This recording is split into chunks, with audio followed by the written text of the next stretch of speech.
Doctor V Subhash Chandrabose, സ്വാഗതം. സ്വാഗതം. നമസ്കാരം. ഈ തിരുവനന്തപുരത്ത് അടിക്കടി പൈപ്പ് പൊട്ടുകയാണ്. ഒന്ന് ആലോചിക്കണം.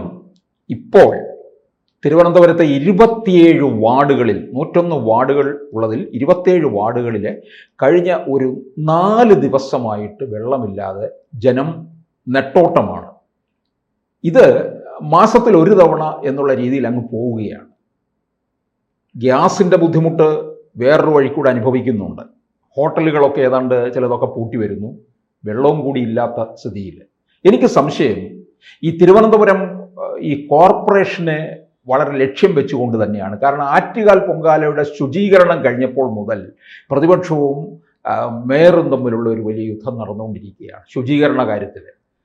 ഈ വാട്ടർ അതോറിറ്റിയുടെ കാര്യത്തിനകത്തും എനിക്ക് ചില സംശയങ്ങളുണ്ട്. 2-3 പ്രശ്നങ്ങളുണ്ട് വാട്ടർ അതോറിറ്റിക്ക്. ഒന്ന്, പൈപ്പുകളുടെ കാലാവധിയെ സംബന്ധിച്ച് ഒരു കണക്കുണ്ട്. ലൈഫ് സ്പാൻ ഉണ്ടല്ലോ, പൈപ്പിനൊക്കെ ഒരു ലൈഫ് സ്പാൻ ഉണ്ട്. രണ്ടാമത്, ഇതിനകത്തൂടെ ക്ലോറിൻ വാട്ടറാണ് പോകുന്നത്. സാധാരണ വെള്ളമല്ല പോകുന്നത്, ക്ലോറിനേറ്റ് ചെയ്തിട്ടുള്ള വാട്ടറാണ് പോകുന്നത്. അപ്പോൾ അത് രാസവസ്തുവും കൂടെ കലർന്നതാണ്. സ്വാഭാവികമായിട്ട് പൈപ്പിനെയൊക്കെ അതിൽ പൈപ്പിൻ്റെ സ്റ്റെബിലിറ്റിയൊക്കെ അത് സ്വാധീനിക്കും കാലങ്ങൾ കൊണ്ട്. ഒരു ദിവസമോ 2 ദിവസമല്ല, കാലങ്ങൾ കൊണ്ട്. പക്ഷേ എനിക്ക് മനസ്സിലാവാത്ത മറ്റൊരു പ്രധാനപ്പെട്ട കാര്യം, തിരുവനന്തപുരം നഗരത്തിൽ രാജാവിൻ്റെ കാലത്താണ് വെല്ലിംഗ്ടൺ വാട്ടർ വർക്ക്സ് എന്ന് പറഞ്ഞ് ഇവിടെ പൈപ്പ് സിസ്റ്റം തുടങ്ങിയത്. അന്നിവിടെ കിണറുകളുണ്ടായിരുന്നു, ഒരുപാട് വീട്. അന്ന് എല്ലായിടത്തും കിണറാണല്ലോ. പക്ഷേ ഈ കിണറുകളെ നിർബന്ധം ക്രിമിനൽ കേസ് എടുക്കും എന്ന് പറഞ്ഞ് ആളുകൾക്ക് നോട്ടീസ് കൊടുത്ത് എന്ത് ചെയ്തിട്ടുണ്ട്, നികത്തിച്ചിട്ടുണ്ട്. അല്ലെങ്കിൽ അത് കുഴപ്പമാണ്, കൊതുക് വളർത്തും, അങ്ങനെ ഇങ്ങനെ അപ്പടി ഇപ്പടി, അങ്ങനെ ആളുകൾ പൈപ്പ് വെള്ളമൊന്നും എടുക്കത്തില്ലായിരുന്നു. അങ്ങനെ കമ്പൽ ചെയ്താണ് ജനങ്ങളെ കൊണ്ട് എന്തെടുപ്പിച്ചത്, പൈപ്പ് വാട്ടർ അടുപ്പിച്ചത്. പിന്നെ ആളുകൾ അതിലേക്ക് സൗകര്യം കൂടിയപ്പോൾ അതിലേക്ക് പോയി കിണറുകളെല്ലാം നികത്തി പോവുകയോ പാഴാവുകയോ ചെയ്തു. തിരുവനന്തപുരം നഗരത്തിലുള്ള എൻ്റെ സംശയം, ഞാൻ സാറ് പറഞ്ഞ വേറെ ആംഗിളിലാണ് സംശയം. അമൃത് പദ്ധതി തിരുവനന്തപുരത്ത് നടപ്പിലാക്കി. കേന്ദ്രത്തിൻ്റെ ജെൻറോ എന്ന് പറഞ്ഞൊരു പദ്ധതി നടപ്പിലാക്കി. ജപ്പാൻ കുടിവെള്ള പദ്ധതി നടപ്പിലാക്കി, JBICയുടെ. ഇതിൽ 3 നടപ്പിലാക്കിയപ്പോഴും നമ്മളോട് പറഞ്ഞത്, വാട്ടർ അതോറിറ്റിയും ഗവൺമെൻറ്റും പറഞ്ഞത്, ശാശ്വതമായി 7x24 7x24 പിന്നെ എന്താണ് 365, അതായത് വർഷം മുഴുവൻ 24 മണിക്കൂറും വെള്ളം കിട്ടാനുള്ള ശാശ്വതമായ പരിഹാരമായിട്ടാണ് ഇത് 3 കാലഘട്ടത്തിൽ വന്നത്. എന്നിട്ടും ഇത് പൊട്ടുന്നു. 30 വർഷം 40 വർഷമൊക്കെയാണ് അവർ ലൈഫ് സ്പാൻ പറയുന്നത്. അങ്ങനെയാണെങ്കിൽ 30 വർഷം ആയില്ലല്ലോ. JBIC തുടങ്ങിയിട്ട് 30 വർഷം ആയില്ല, അമൃത് തുടങ്ങിയിട്ടായിട്ടില്ല, ജെൻറോ പല പദ്ധതിയും തുടങ്ങിയിട്ടില്ല. 2 വിഷയങ്ങളുണ്ട്. ഒന്ന്, ഇവർക്ക് പറ്റാവുന്ന കപ്പാസിറ്റി കൂടുതൽ ചിലപ്പോൾ എന്ത് കൊടുക്കും, കണക്ഷൻ കൊടുക്കും. അതൊരു പ്രശ്നമുണ്ട്. അതുകൊണ്ടാണ് പല സ്ഥലത്തും ലോവർ പ്രദേശത്ത് വെള്ളം കിട്ടും, ഹയറിലോട്ട് വെള്ളം കിട്ടത്തില്ല. അങ്ങനെ ഒരു പ്രശ്നമുണ്ട് അവർക്ക്. കാരണം പോകുന്ന പൈപ്പിൽ കൂടെ തന്നെ, കാരണം ഇതെല്ലാം ഒരു 50 വർഷത്തേക്കോ 100 വർഷത്തേക്കോ കണക്കാക്കിയൊന്നും ഇടുന്നതല്ല. കുറച്ച് വർഷത്തെ 10-15 വർഷം അങ്ങനെയൊക്കെയാണ് ഇടുന്നത്. അപ്പോൾ അതുകൊണ്ടുള്ള പ്രഷറും കാര്യങ്ങളും ഉണ്ട്. പിന്നെ ഒരു മെയിൻ്റനൻസിൻ്റെ പ്രശ്നമുണ്ട് ഇതിനകത്ത്. മെയിൻ്റനൻസിൻ്റെ പ്രശ്നമുണ്ട്, ലീക്കേജ് വരുന്നതിൻ്റെ പ്രശ്നമുണ്ട്. അപ്പോൾ ഒരു അഡ്മിനിസ്ട്രേഷൻ്റെ പ്യൂർ അഡ്മിനിസ്ട്രേഷൻ്റെ പ്രശ്നമുണ്ട്. അഡ്മിനിസ്ട്രേഷൻ ടെക്നിക്കലായിട്ടുള്ള കാര്യങ്ങളുണ്ട്. പിന്നെ ഇത് പർപ്പസായിട്ട് അങ്ങനെ പൊട്ടിക്കാൻ പറ്റത്തില്ല. കാരണം അതൊരു ഒരു വാൽവിനെ അഡ്ജസ്റ്റ് ചെയ്തതെന്നൊക്കെ പറയാം. വാൽവ് അഡ്ജസ്റ്റ് മണിക്കൂറുകൾ കുറേ ആളുകളുടെ അധ്വാനം ഉണ്ടെങ്കിൽ മാത്രമേ, അല്ല ചുമ്മാ ഒരു പിടിച്ചൊരു വാൽവ്, നമ്മൾ ഈ സ്വിച്ച് ഇടുമ്പോൾ ഒരു വാൽവ് പിടിച്ചിരിക്കുന്ന വാൽവൊന്നും അല്ലല്ലോ. അത് വളരെ വലിയ സംവിധാനമൊക്കെയാണ്. അപ്പോൾ അതൊന്നും അങ്ങനെ 4 ആൾ കൂടി ചെയ്യേണ്ടതൊക്കെ പണിയാണ്. അതൊന്നും അങ്ങനെ പരസ്യമായിട്ട് ചെയ്യാൻ പറ്റുന്ന കാര്യങ്ങളല്ല. ഇനി രഹസ്യമായിട്ട് ആരെങ്കിലുമൊക്കെ കോൺട്രാക്ടർമാരുമായിട്ടൊക്കെ ചേർന്ന് വാൽവ് അഡ്ജസ്റ്റ്മെൻ്റ് ഒക്കെ നടത്താൻ ഈ പറഞ്ഞതുപോലെ ശക്തമായിട്ട് നടത്തുമെന്നൊക്കെ ചോദിച്ചാൽ അതൊക്കെ വളരെ അപൂർവമായ സാധ്യതകളെ ഞാൻ കാണുന്നുള്ളൂ. പക്ഷെ അങ്ങനെ കാണുന്നില്ല. പക്ഷേ ഈ ഇടയ്ക്കിടയ്ക്ക് ഇത് പൊട്ടുന്നു എന്നുള്ളത് വളരെ കൃത്യമാണ്. ഒന്ന്. രണ്ടാമത്, പിന്നെ എന്നോട് ചോദിച്ച ചോദ്യം, അത് ഇപ്പോൾ BJP പിന്നെ ഇവിടെ അധികാരത്തിൽ വന്നപ്പോൾ സ്വാഭാവികമായി ഉണ്ടാകുന്നൊരു പ്രശ്നമാണ്. കാരണം ഇപ്പോൾ അവിടെ ഇരിക്കുന്ന സ്ഥിരം സ്റ്റാഫ് എല്ലാം ആര് വെച്ചിരിക്കുന്നതാണ്, LDFൻ്റെ ഗവൺമെൻറ് വെച്ചിരിക്കുന്നതാണ്. ടെമ്പററിക്കാരെയും ഇതുവരെ രാജേഷാരെയും മാറ്റിയിട്ടില്ല. മാറ്റാത്തിടത്തോളം കാലം അവരെല്ലാം ഇടതുപക്ഷക്കാരാണ്. ഡ്രൈവർ അടക്കമുള്ള ആളുകൾ ഇടതുപക്ഷക്കാരാണ്. അപ്പോൾ ഡ്രൈവർ മാറ്റം നമുക്കറിയത്തില്ല.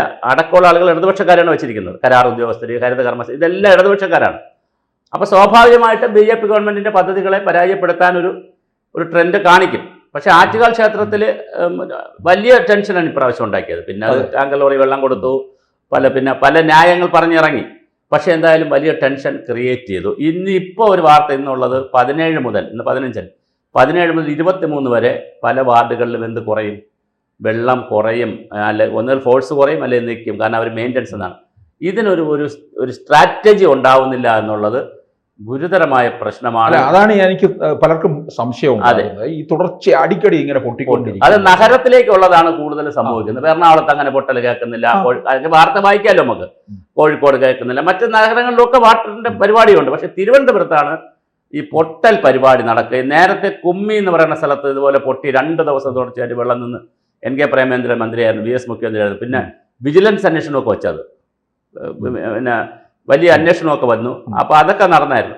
പക്ഷേ ഇത് ഞാൻ പറഞ്ഞത്, ഇതിനകത്തൊരു സംഘടിതമായ ഒരു ഗൂഢാലോചന ഉണ്ടോ എന്ന് നമുക്കറിയില്ല.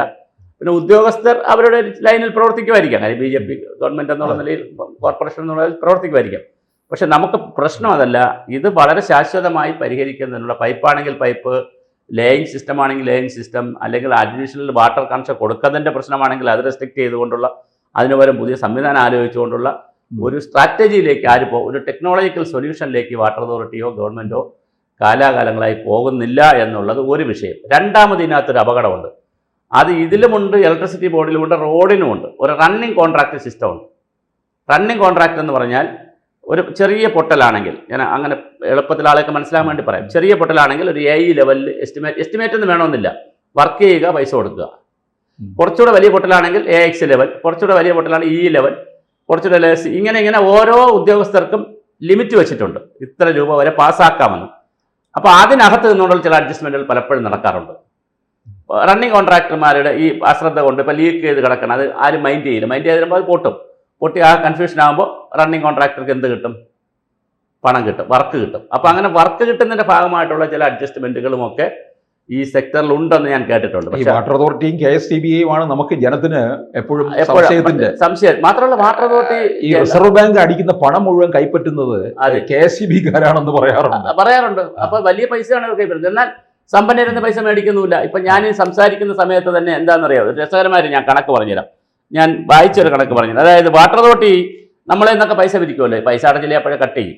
അതേസമയം 20 കോടി രൂപയാണ് പൊതുമേഖലാ സ്ഥാപനങ്ങളിൽ നിന്ന് വാട്ടർ അതോറിറ്റിക്ക് പിരിച്ചെടുക്കാനുള്ളത്. സർക്കാർ സ്ഥാപനങ്ങളിൽ നിന്ന് തന്നെ 123 കോടി രൂപ പിരിച്ചെടുക്കാനുണ്ട്. ഇനി സ്വകാര്യ വ്യക്തികൾ, വൻകിട വ്യക്തികൾ അടയ്ക്കേണ്ട 600 കോടി രൂപ എല്ലാം കൂടി ആര് പിരിച്ചെടുക്കാനുണ്ട്? Water authority. അവിടെ പെൻഷൻ കൊടുക്കാൻ പൈസ ഇല്ല, അത് വേറെ കാര്യം. പക്ഷെ പിരിച്ചെടുക്കാൻ 600 കോടിയുണ്ട്. ആരാ അടയ്ക്കേണ്ടത്? ഇവിടുത്തെ വൻകിട സ്ഥാപനങ്ങളും വൻകിട സംവിധാനങ്ങളും ഗവൺമെൻറ് സംവിധാനങ്ങളുമാണ്. സെക്രട്ടേറിയറ്റ് വരെ പൈസ എവിടെ അടയ്ക്കാനുണ്ട്? വാട്ടർ അതോറിറ്റിക്ക്. അതാണ് ഇവിടെ ഭരണ മികവൊക്കെയാണ് നമ്മൾ പറയുന്നത്. സെക്രട്ടേറിയറ്റുകൾ, പബ്ലിക് ഓഫീസുകൾ എല്ലാം ആർക്ക് പൈസ അടയ്ക്കണം?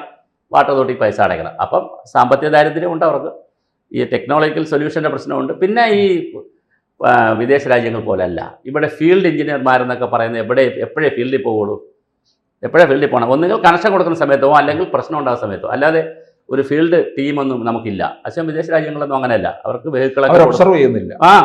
കണ്ടിന്യൂസ് മോണിറ്ററിങ്ങും ഒബ്സർവേഷനുള്ള വെഹിക്കിളും സൗകര്യങ്ങളൊക്കെ കൊടുത്തപ്പോൾ അങ്ങനെയുള്ള സാങ്കേതികമായിട്ടുള്ള ഒരു മേന്മയും കേരളത്തിൽ കാണുന്നില്ല. ഇപ്പൊ പറഞ്ഞല്ലോ, പിന്നെ മറ്റൊരു ജില്ലാ ആസ്ഥാനങ്ങളിലും പൈപ്പ് പൊട്ടി ജലവിതരണം തടസ്സപ്പെട്ടു എന്നൊന്നും നമ്മൾ കേൾക്കുന്നത് വലിയ വാർത്ത തിരുവനന്തപുരത്താണ് ഇത് കേൾക്കുന്നത്. അപ്പൊ എനിക്ക് തിരുവനന്തപുരത്താണല്ലോ ഈ രാഷ്ട്രീയ കുതന്ത്രങ്ങളും രാഷ്ട്രീയത്തിലൂടെ ഇത്തരത്തിലുള്ള അട്ടിമറി നടത്തുന്നത്. അതിന്റെ ഒരു ഭാഗമായിട്ട് ഞാൻ പലപ്പോഴും ഇതിനെ എനിക്ക് കാണാൻ കഴിയും. അല്ല, അങ്ങനെ നമുക്ക് പറയാൻ പറ്റുള്ളൂ. കാരണം ഇത് അടിക്കടി സംഭവിക്കുകയാണ്, ഇടയ്ക്കിടയ്ക്ക് സംഭവിക്കുകയാണ്. കാരണം ഇതൊരു കണ്ടിന്യൂസ് പൈപ്പിന്റെ പ്രശ്നമാണെങ്കിൽ പൈപ്പ് എന്ത് ചെയ്യണം?